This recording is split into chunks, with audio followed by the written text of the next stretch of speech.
कुछ नशा तिरंगे की आन का है, कुछ नशा मातृभूमि की शान का है। हम लहराएंगे हर जगह ये तिरंगा, नशा ये हिंदुस्तान की शान का है।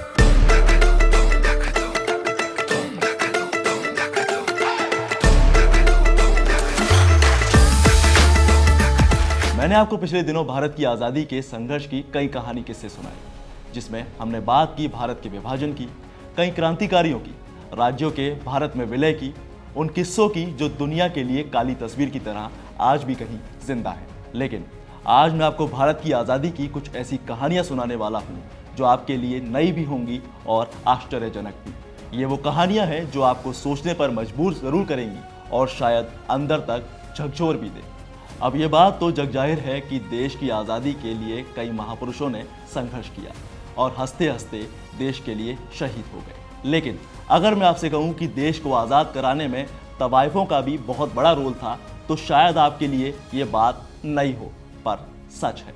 आज आप कुछ ऐसे नाम जानेंगे जिन्हें कई सालों तक दबा कर रखा गया।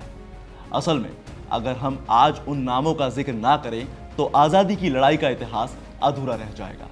साल था 1857, जब एक महिला सीने पर मेडल सजाए पुरुषों के भेष में घोड़े पर सवार पिस्तौल हाथ में थमाकर मैदान जंग में भिड़ जाती है ब्रिटिश सेना से।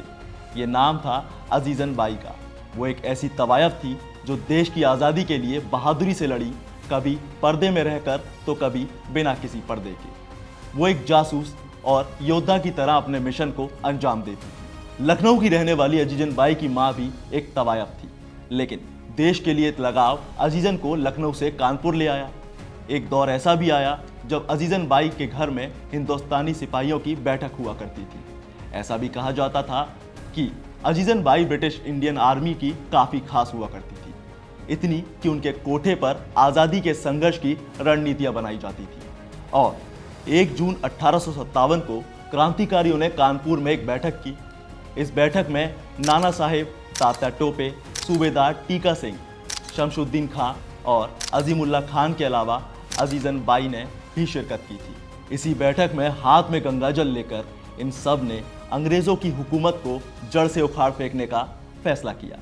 अजीजन वो थी जिन्होंने महिलाओं का एक ग्रुप बनाया था। ये ग्रुप स्वतंत्रता सेनानियों का साथ देने, सिपाहियों का मनोबल बढ़ाने और उनकी चोट पर मरहम लगाने के लिए काम करता था। हालांकि अजीजन बाई के नाम का जिक्र कई किताबों में किया गया है, पर उसके बाद भी ये नाम आज़ाद भारत की चमक में कहीं खो गया। अब एक नाम और है। ये नाम उस तवायफ का है जो अपनी महफिलों में नजराना लेने की बजाय बांट दिया करती थी। जी हाँ, ये थी रसलून बाई। फूल गेंदवा न मारो लगत करेजवा में चोट जैसे गीत से मशहूर हुई रसलून बाई ने महात्मा गांधी के स्वदेशी आंदोलन से इंस्पायर होकर गहने पहनना छोड़ दिया था। उन्होंने गहने तभी पहने जब देश को आज़ादी मिल गई। यही नहीं, आज़ादी के बाद रसलून बाई ने शादी भी कर ली। हालांकि बाद में उन्हें संगीत नाट्य अकेडमी पुरस्कार से सम्मानित भी किया गया।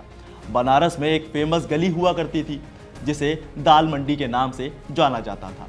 इस गली में कभी कोठे हुआ करते थे, पर ये कोठे कोई आम कोठे नहीं हुए, क्योंकि यहाँ से निकलने वाली घुंघरुओं की झनकार से पूरी अंग्रेजी हुकूमत हिल गई थी। ये वो दौर था जब राजेश्वरी बाई और जद्दन बाई से लेकर रसलून बाई के कोठों पर सजने वाली महफिलें महज मनोरंजन का केंद्र नहीं होती थी, बल्कि अंग्रेजों को देश से निकालने की रणनीति भी यहीं से तय होती थी।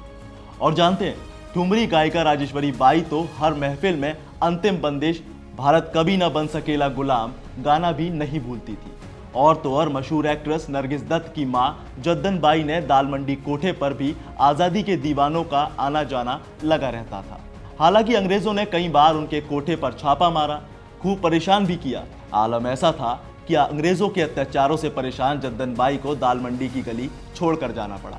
इन सब के बावजूद महफिल से मिलने वाले पैसों को तवायफ चुपके से क्रांतिकारियों को दे दिया करती थी, और ऐसा करके देश को अंग्रेजी हुकूमत की गुलामी से आज़ादी मिली। उस दौर में एक वक्त ऐसा भी आया जब तवाइफों ने तानपुरे और तबले गंगा में बहा दिए। अब उन्होंने ऐसा क्यों किया, ये भी सुनिए। दरअसल जब तवाइफों ने आज़ादी के आंदोलन में शामिल होने के लिए गांधी जी से रिक्वेस्ट की, तो उन्होंने उनका बैकग्राउंड देखकर उनकी रिक्वेस्ट को डिनाई कर दिया। और जब ये बात तवाइफों की पूरी सोसाइटी को पता चली तो वो बेहद दुखी हुई और इसीलिए सभी तवाइफों ने नाचना गाना बंद कर दिया और तमाम तवाइफों ने अपने तानपुरे, तबले और सारंगी बनारस में गंगा में बहा दिए और शुरू किया चरखा कातना। हालांकि ये फैसला बहुत बड़ा था। बड़ा इसीलिए क्योंकि अब उन सभी के पास फाइनेंशियल बैकअप नहीं था। कई सारी तवाइफों ने महफिल में सिर्फ देशभक्ति के गीत गाने शुरू कर दिए। स्वर जीवनी कही जाने वाली सिद्धेश्वरी देवी भी महफिलों में देशभक्ति के गीत जरूर गाती थी। और ऐसी ही एक और तवायफ थी गौहर खान, जिन्होंने स्वतंत्रता आंदोलन का समर्थन करने के लिए स्वराज कोष में सक्रिय रूप से राशि जमा की थी। गांधी जी के आंदोलन में हुस्नाबाई और विद्याधरी बाई ने बढ़ चढ़कर हिस्सा लिया था। हाँ, वो बात और है कि स्वतंत्रता संग्राम से जुड़ी किताबों में इनके संघर्ष का जिक्र कहीं नजर नहीं आता। साल 1920 से लेकर 1922 तक के असहयोग आंदोलन के दौरान वाराणसी के एक ग्रुप ने आज़ादी के संघर्ष को आगे बढ़ाने के लिए एक तवायफ सभा भी बनाई, जिसकी कमान हुस्नाबाई के हाथों में दे दी गई। इसके बाद हुस्नाबाई ने ग्रुप के लोगों के साथ मिलकर विदेशी चीज़ों और नीतियों का बहिष्कार किया, गहनों की जगह लोहे की हथकड़ी पहनी और आंदोलन को नई दिशा दी। इसमें एक नाम और जुड़ता है। ये नाम था दुलारी बाई का, जिसे सबसे ऊपर माना जाता है। और अगर एक हिस्टोरियन की माने तो बीना तलवार ओल्डनबर्ग ने करीब 35 तवाइफों के इंटरव्यू के जरिए उनकी जिंदगी में झांकने की कोशिश की है। वो अपनी book the making of colonial Lucknow में लिखती हैं कि भारत की आज़ादी की पहली लड़ाई में तवाइफों ने बड़ा ही इंपॉर्टेंट रोल प्ले किया था, जिनके नाम आज कहीं दबा दिए गए हैं। और जानते हैं, ये लड़ाई अब एक ऐसा रूप ले चुकी थी कि अब तवाइफों के साथ भेदभाव होने लगा था। आज़ादी की लड़ाई में इतना बड़ा रोल निभाने के बाद भी उन्हें उनकी पहचान नहीं मिली।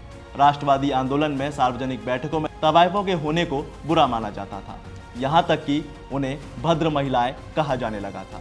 असल में उस वक्त कांग्रेस का एक सत्र चल रहा था जिसमें शिरकत की गौहर खान ने, लेकिन वहां मौजूद दूसरी महिलाओं ने उनका आना पसंद नहीं किया और इस महान गायिका को बाहर निकाल दिया गया।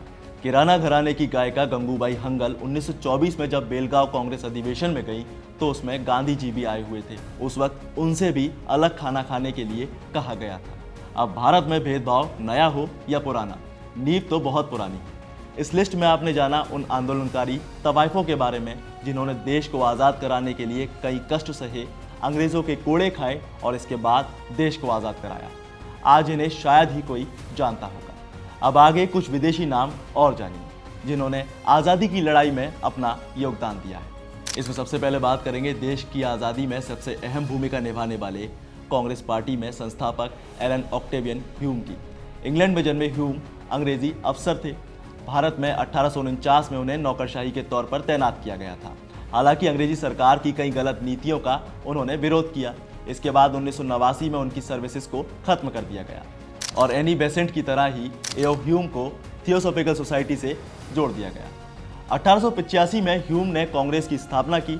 माना जाता है कि ह्यूम ने कांग्रेस को खड़ा इसीलिए किया था ताकि भारत के पढ़े लिखे लोगों की आवाज़ और अधिकारों की लड़ाई को अंग्रेज़ों के कानों तक पहुंचाया जा सके। और अब नाम एक और अफसर का, ये है CF एंड्रूज। ब्रिटिश एकेडमिशियन और समाज सुधारक Charles Prius Andrews Mahatma Gandhi के बेहद करीबी थे। कहा जाता है कि महात्मा गांधी जब भारत के स्वतंत्रता संग्राम से दूर दक्षिण अफ्रीका में थे तब उन्हें भारत लौटने के लिए प्रेरित करने में सबसे अहम भूमिका इन्होंने ही निभाई थी।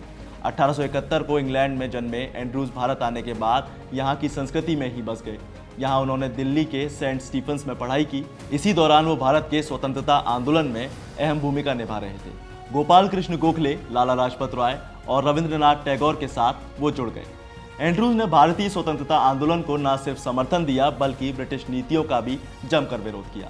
उन्होंने जलियांवाला बाग कांड के लिए ब्रिटिश सरकार को दोषी ठहराते हुए जनरल डायर के कुकर्म को जानबूझकर किया गया जघन्य हत्याकांड बताया था।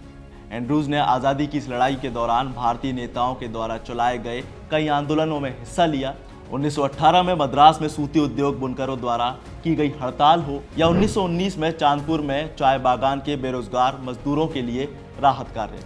इसके अलावा राजस्थान और शिमला के मजदूरों के साथ साथ 1921 और 22 में ट्रूडल के रेलवे कर्मचारियों का हड़ताल में एंड्रूज ने बढ़ चढ़कर प्रदर्शन किया था।